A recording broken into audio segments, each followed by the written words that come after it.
aku ditalak itu, aku nge-record apapun omongannya dia yang takutnya dia ngomong sesuatu yang salah ya.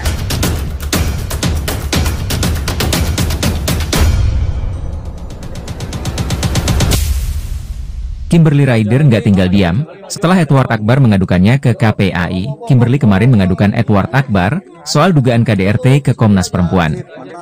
Kakak Natasha Rider itu mengaku mengalami kekerasan fisik dan psikis dari suaminya selama menikah. Kimberly datang ke Komnas Perempuan didampingi ibunda bersama juga kuasa hukumnya, Maci Ahmad. Sederet bukti juga diberikan oleh pihak Kimberly Rider atas dugaan KDRT, diantaranya adalah bukti foto dan video. Foto-foto tersebut memperlihatkan lebam-lebam di beberapa bagian tubuh Kimberly Rider. Kimberly Rider mengaku sudah mendapatkan tindak KDRT sejak tahun pertama pernikahannya. Tidak cuma kasar, Edward Akbar juga disebut kerap menghancurkan barang-barang. Bintang film Bangsal Isolasi itu menduga motif suaminya ringan tangan karena mood yang tidak stabil hingga apapun yang ada di sekitarnya menjadi pelampiasan. Tadi sebelum kita datang ke Komnas Perempuan, tadi itu kita ke Kementerian PPA. Jadi udah melaporkan di sana dan di sini juga Komnas Perempuan tentang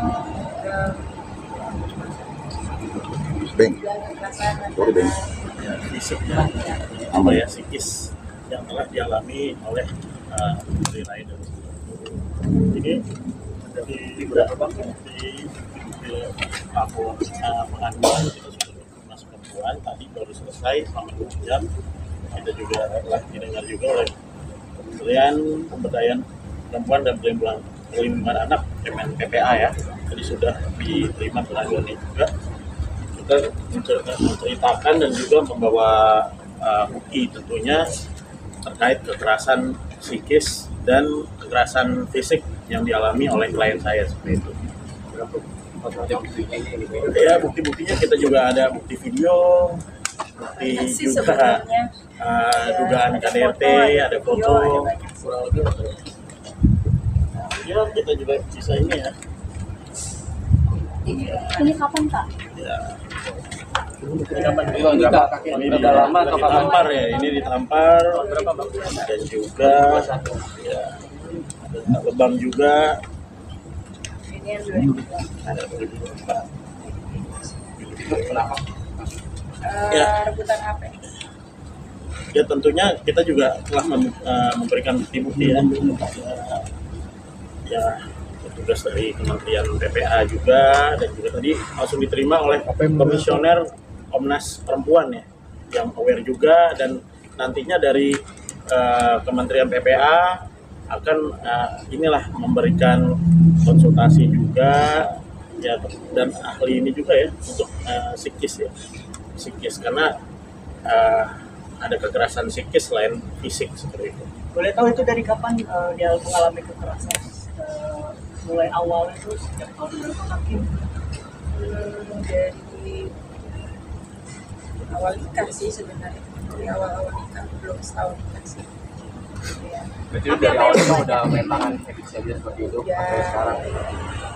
awalnya itu lebih ke rusak barang. Jadi banding barang, rusak HP, laptop, kamera segala macam. Ini masih ingat itu konfliknya karena apa mungkin? Karena apa ya? Ya dia benar-benar langsung emosi gitu. Ada karena jealousy, ada karena memang moodnya dia tidak stabil. Hal-hal kecil yang akhirnya snowballing sampai dibuat besar sama dia gitu. Terus kadang-kadang kita apa ya, kita bereaksi terhadap reaksinya dia, apa ya,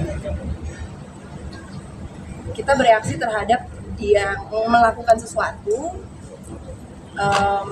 malah kita kena omelan gitu loh, kita yang salah. Emang sifatnya temperamen atau gimana sih mungkin? Bisa dinilai sendiri. Hakim itu dilakukan KDRT itu dalam keadaan sadar atau memang di bawah pengaruh alkohol itu? Alkohol sih enggak, dia tidak minum alkohol, cuma dia itu dari dulu ini ya, dari dulu itu dia minum antidepresan gitu ya. Jadi ada beberapa obat yang dia minum untuk meredakan depresi lah ya sejak ibunya meninggal. Cuma kan ibunya meninggal itu kan 2010, sekarang udah 2024, jadi udah terlalu lama pemakaiannya. Berarti memang ada gangguan Ya, jadi psikolog atau gimana gitu kan? moodnya jadinya bisa naik. Mungkin ada Kenapa? Apa yang membuat kamu waktu itu masih bertahan? Yang membuat aku masih bertahan ya gimana ya, baru menikah berapa tahun atau berapa bulan doang, malu juga kan ya. Terus udah gitu dia selalu ingetin, oh ya Pak, pasti 5 tahun pertama itu agak susah dalam pernikahan.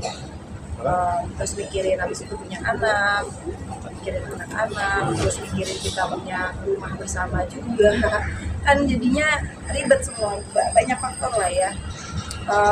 Dan aku selalu menunggu untuk jalan keluarnya dari Allah gitu. Jadi memang di saat tahun ini emang aku merasa banget dia ngomong talak 3 itu juga gara-gara Allah gitu. Emang semua emang terjadi, emang udah jalannya, emang udah waktunya Hakim, sekarang. ini minta tanggapannya soal Edward yang kemarin mengaku sudah melakukan penganiayaan terhadap anak, mulai dari dipukul, dijewer segala macam. Itu gimana mungkin dari pembelaan dari tim? Sebenarnya dari aku sendiri, aku tidak merasa itu penganiayaan ya. Biasa ya, maksudnya bukannya aku menormalisasikan ini, cuman memang pasti ibu-ibu bisa relate juga di saat kita lagi capek banget, kita lagi merasa mungkin kurang me time atau apapun itu, terus merasa tertekan. Apalagi aku lama sekali aku merasa tertekan gitu, dan sering sering aku merasa tertekan dalam pernikahan ini. Jadi ada saat-saat dimana memang disesali sekali sih, cuman biasalah mama meledak, ada lagi capek-capeknya meledak, marah. Apalagi suami yang seperti itu, suami yang biasanya kalau mama itu kan kita 24 jam ya dalam sehari, kita ngurusin anak, ngurusin apa, kita selalu siap untuk melakukan semua itu. Kalau suami itu biasanya kalau mereka udah capek, udah kewalahan, ikut kewalahan kayak ibunya, dia serahkan anaknya balik ke istrinya, ya kan, biasa seperti itu. Jadi kita yang siap 24 jam akhirnya capek, akhirnya meledak, akhirnya habis dimarahin sama suami pula, habis berantem sama suami pula, kena ke anak. Bukannya aku mencari simpati, cuman ya gimana ya, setelah itu aku pun minta maaf sama anak-anak. Maaf ya Rizal, maaf ya Aisyah, maaf ya. Ini bukan salah Raiden dan Aisyah, ini mama yang kelepasan. Raiden, Aisyah emang ada salahnya ini. Tapi mama nggak boleh bereaksi seperti itu. Mama terlalu marah tadi, mama nggak boleh dorong-dorong, atau mama nggak boleh marah-marah teriak-teriak begitu. Mama nggak boleh kayak gitu sebenarnya.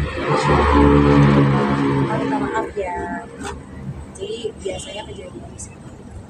Dan saya pernah melihat lah video yang sudah dikirim ke klien saya, itu terkait ada Aisyah ingin memberikan makan ikan tuh di kolam ya atau Kim lihat dari jauh tuh kayak mau minum air kolam gitu loh. Jadi Kim langsung bereaksi gitu loh untuk mengamankan anak. Itu ngapain? Kita udah lihat kok videonya, dan itu bukan penganiayaan. Aku ingat banget hari itu tuh aku kayak minggu-minggu itu aku lagi capek banget habis ngelakuin sama bapaknya apa segala macam. Jadi ya begitu ya, meledak gitu loh, jatuhnya ke anak. Memang sangat disesali sebenarnya, cuman akhirnya ya harus minta maaf. Kalau sekarang mungkin kan membutuhkan untuk konseling. Ya insya Allah sih aku kedepannya mau sih. Ya. Dari Kemen PPA tadi juga inilah untuk membangkitkan psikis dari pasca ada kekerasan tadi kan, antara psikis dan fisik. dan bahkan juga dari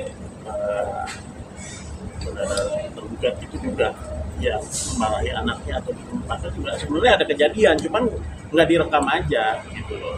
Ya kita tentunya kalau dipanggil oleh KPAI kita akan datang dan membawa bukti-bukti juga, bukannya tidak datang. Dari Kemen PPA juga nantinya akan mengundang juga yang saudara teradu ya seperti itu ya. Mungkin tadi sempat notis katanya Edward ini memang kalau sudah sampai sudah menyerahkan semua juga bukti tadi soal pengasuhan.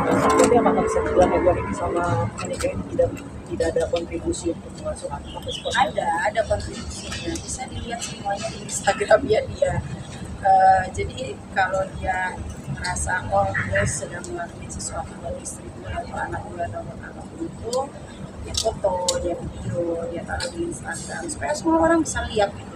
Cuman kan yang di luar itu, yang seorang ibu melakukan itu kan nggak semuanya didokumentasikan seperti dia gitu. Dia ngerasa itu sesuatu yang spesial, tapi dia taruh di Instagram seperti ini sesuatu yang gue lakuin tiap hari loh. Padahal kan dia banyaknya, ya memang banyak di rumah sama aku, cuman aku yang lebih banyak masakin buat mereka semua. Cuman ya kita tidak mendokumentasikan itu sebagai ibu ya, kita udah capek daripada kita ngedit video terus posting hal-hal seperti itu, ya udah biasa sih sebenarnya. Ya mendingan kita relax, kita ngapain kayak gitu buat relax gitu, bukan yang mikir gue harus ansos ngasih lihat ke semua orang gue bapak yang hebat loh yang selama di sini. Bang, ini kan kasus percaya kan masih berjalan Bang, dan Edward Akbar kan melaporkan ke KPAI dan Abang dan Kak Isma juga melaporkan ke Komnas Perempuan. Ini kan mereka saling melapor nih. Nah, pada ujungnya nantinya akan gimana sih Bang? Akan tetap dalam di perceraian atau terus? Pastinya, masa mau balik lagi Mas? Udah gitu aja. Bang, berarti laporan itu saya bilang dipaksakan tadi kemarin ada Bang? Ya kalau itu ya Laporan apa? Laporan ke KPAI. Ya soal KPAI ya, kalau memang masalah ini masalah yang besar, kenapa nggak dari berapa bulan yang lalu lapornya, kenapa baru sekarang?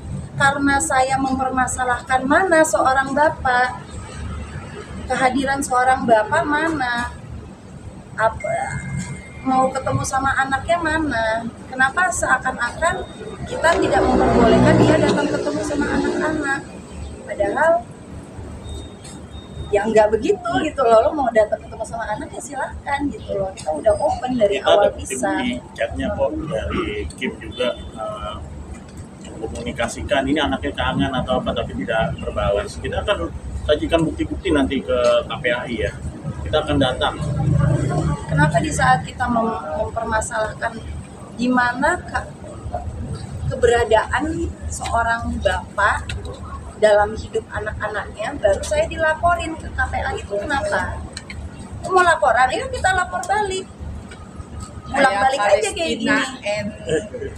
Israel. Ayo kita lapor balik. You wanna play this game? Let's play this game. Ayo siapa yang menang? You coba mulur waktu buat apa? I don't wanna be with you anymore gitu loh. Lu mau ngapain lagi? Tapi kan melihatnya sekarang komunikasi semakin buruk, apalagi kalau lihat di sosial media jatuhnya menjadi saling sindir satu sama lain, seperti apa sih? Bosen udah pengen cepet-cepet kelar. Dengan berpisah adalah cara terbaik menurut kami. Bisa cara terbaik. Enggak, sangat tidak. Ini berpisah secara terburuk seperti ini. Karena dari awal itu pengennya baik-baik. Nggak perlu nih kayak gini-gini nih, nggak perlu. Dari awal tuh nggak mau. Makanya dari awal aku ngomong apa? Nggak ngomong apa-apa kan? Nggak mau ngomong tentang kayak gini apa, nggak mau Dan ngejelekin sedikit saya dia, nggak tambahkan mau. di sini sebelum kita melakukan gugatan cerai di Pengadilan Agama Jakarta Pusat, kita juga sudah mengundang saudara Edward dan Balas juga akan melakukan pertemuan tapi saat di jam dan hari saat itu tidak hadir gitu. Habis itu komunikasi hilang gitu. Habis itu tiba-tiba kita melakukan gugatan, tergugat seolah merasa kaget, ini ada apa gitu. Karena kita sudah ada undangan dan dibalas juga. Kim saat itu sampai menunggu ekstra sejam 2 jam gitu, akhirnya tidak datang, padahal tadinya sudah disepakati tempatnya, waktunya, ya seperti itu. Iya, kalau ditanya ini apakah cara terbaik, ya enggak, ya seperti ini cara terburuk, saling menjelek-jelekan di media, di sosmed, apa segala macam. Padahal kan awalnya itu pengen ketemuan, kita ngobrolin baik-baik supaya semuanya diem-diem aja, nggak usah buka-buka aib, buka-buka kejelekan satu sama lain, kasihan juga anak-anak ke depannya. Cuman habis itu kok jadi diajak war gitu loh, jadi berantakan semuanya. Aku pun juga udah capek. Tadinya saya nggak mau buka yang kemarin ya soal apa sih nafkah. Jadi bocor deh. Jadi bocor. Habis gimana ya? Mantu kayak begitu bikin naik darah banget. Ya bocor lagi ya. Mau bocor? Udah. Oh ada. Banyak banget. Saya sampai kaget tadi di mana tuh? Udah. Di mana tuh? Aduh, itu sesuatu yang saya tidak pernah tahu, sekarang baru tahu hari ini. Apa tuh? Tapi balik ke mobil aja kayaknya. Coba bocor dikit tante, dikit aja tapi dikit. Dikit aja. Besok dia ngelaporin aku kemana lagi, aku laporin dia kemana lagi. Makanya ini saya bilang Pak, lu gak akan mungkin balik sama anak saya. Ya udah, gak akan mungkin, udah secepat mungkin aja kita selesaikan. Cari damai. You Gak usah accept menjelekkan. aja. Itu aja. Jadi di Kementerian PPA juga, kita juga kan di situ juga ada komunikasi dengan anak ya di bidang Kemen PPA. Saya sampai bilang ke Kemen PPA, silakan ditanya kepada anak-anak nanti dengan bagaimana caranya lah, dengan ahli anak, apakah sayang dengan Kimberly gitu loh, ibunya. Silakan ditanyakan, mungkin di KPAI juga ya bisa dipanggil anaknya, apakah Kim itu melakukan penganiayaan, melakukan kekerasan. Nanti kita akan jabarkan buktinya. Kita tunggu undangannya oleh KPAI seperti itu. Ya, kita tentunya dari Kemen PPA katanya juga akan membuat panggilan ya untuk saudara Radu juga. Kita tunggu saja, dan untuk tanggal 16 nanti akan kita dengarkan putusan sela dari Pengadilan Agama Jakarta Pusat, dan juga kita sudah siapkan juga saksi-saksi kan. Kalau itu lanjut ke pokok perkara, kita juga harus siap dengan saksi-saksi. Dan untuk saya dengar dari Polres itu juga sudah masuk ke tahap ahli ya. Cuman kan kita menunggu dari Polres Jakarta Selatan juga terkait ahli pidana. Tapi tadi terlihat di foto apa namanya tadi KDRT sebutan HP itu, kenapa kamu nanya ada perselingkuhan atau apa orang ketiga? Enggak, dia coba rebut HP aku karena aku lagi nge-record semua omongan dia. Setelah aku ditalak itu, aku nge-record apapun omongannya dia yang takutnya dia ngomong sesuatu yang salah ya, supaya aku punya recordnya. Dan dia tahu itu, terus dia coba rebut. Mau menghilangkan bukti? Iya, akhirnya dihilangkan buktinya. Cuman untungnya ada beberapa yang udah aku kirimkan ke rumah aku. Sampai crack. Belum aku ganti nih. Jadi bukti. Dan ini ya bukti-bukti tadi yang diperlihatkan ya salah satu dari bukti yang bisa diselamatkan. Gitu. Hakim, ini waktu mendapat kekerasan dari Edward Akbar, apakah ada tindakan nggak sih dari Kim Hakim sendiri untuk misalkan mengadu ke keluarga atau mungkin emang sengaja untuk menutupi itu? Ada, iya. Pas yang mana nih? 2021 ya? Iya, yang tadi dibukin. Aku langsung telepon ke papaku supaya dia datang dari Bali. Terus dia akhirnya datang, dan aku sama anak-anak keluar dari rumah sama papaku untuk sama beberapa malam. Dan akhirnya di situ Edward itu apa namanya? Dia lose respect sama papaku karena dia mikir papaku terlalu ikut campur sama urusan rumah tangga. Padahal kan satu-satunya apa ya, Kenapa papa aku bisa ada di situ ya? Karena aku udah merasa aku dalam bahaya, aku butuh bantuan papa aku untuk jagain aku seperti bodyguard. Dan that's the only time dia emang ikut campur karena he has to protect his daughter. Dan ibu saat itu belum tahu ya, ada ditutup dia selingkuh. Iya, karena kalau aku ngomong sama mamaku udah selesai semuanya. Selesai. Hari itu juga udah selesai semua. Makanya banyak tadi keluar. peristiwa-peristiwa ibu baru tahu. Dan tante sendiri kapan mulai tahu? Ini pasti tahu. Ya, Pasti tahu. Mei. Aku Ya. bocorin Iya. semuanya ke HP-mu. mamaku. Oh ya Edo, ya itu kalau soal anak ya jewer, kayaknya semua ibu-ibu juga begitu deh. Kalau anaknya sekali, saya sebagai ini nenek sekali, memang anak-anak kadang-kadang nggak mau denger dong. Sekali, 2 kali, 3 kali, ya lama-lama kesel dong. Kayak Ya kan ya ibu-ibu yang nonton di rumah juga pasti udah tahu. kok kita tahu, nggak mungkin kan ya oke. Cucu saya ya nggak kayak orang-orang yang suka nyiksa tuh, nggak ada, dia utuh kok. Anak saya. Ya kan cucu dong itu kayaknya oke-oke aja kok, nggak ada kecacatan, nggak kayak orang babak belum merah ini sini Itu baru paling penyiksaan. Lu gak usah ini deh, gak usah cari-cari masalah gitu. Udah ngapain sih lu mau cari, terus ngomong gini terus lu mau cari bahan lagi gitu. Ya Nanti besok-besok dia usah. cari bahan lagi nih ya Tante. Ada postingannya lagi. Ah, Nanti ah. kita lihat aja postingannya apa nih di Instagram. Gak usah lah, lu jangan cari kayak apa Sih sih, nyari-nyari bahan gak cuma usah, gak masuk ayo akal. dong, datang dong. Ketemu langsung sama media. Ayo datang langsung. Iya. Jangan cuma lawyernya doang yang ngelaporin. Dulunya dong yang ngelaporin. Hakim, kalau nanti akan ada mediasi sama keluarga gitu akan diterima nggak sih Kak? Apa itu? Untuk mediasi Masih soal buka mediasi. Mediasi tentang? Udah mediasi. tentang soal laporan-laporan ini. Ya kalau dipanggil ya Ya kita datang. kita datang. Kita ada bukti-bukti juga. Kita nggak takut kok, tidak bersalah, kenapa bersalah? Hanya orang yang bersalah yang akan Iya. makanya jadi buronan, nggak tahu kita ada di mana dia sekarang. Tinggalnya Nggak tahu dia semua blog. Keluarga aku semua di blog di Instagram. Sahabat-sahabat aku pada di blog sama dia di Instagram.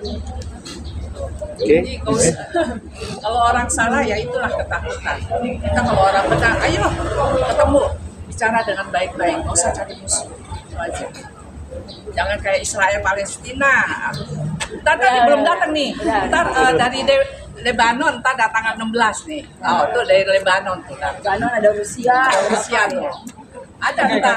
Kaki mungkin apa yang mau disampaikan ke Yang disampaikan, ayo kita selesaikan ini secepat mungkin. Udah, itu aja. Yang lain udah bosan. Ya, fokus untuk anak aja sih. Ya udah itu aja. Apa? Cari dengan Astagfirullahaladzim. cari lu mau cari apa sih sekarang ya, gak usah cari masalah deh, Mending cari kerjaan. mending lu cari kerjaan. Katain cucu gue Finishing terakhir cerai ya. Tetep dong. Oh iya. Kita mah bukan cewek-cewek omdo. Cie. Mantap. ya, obatnya mungkin juga kalau Abis kayak gini-gini apa segala macam saling menjalankan terus balik gitu. Amit-amit ya Allah. Tidak maaf bagimu ya. oh enggak mungkin juga lah. Pasti diketawain satu Indonesia. Iya. Udah sih. Oke. Terima kasih Kak Kim.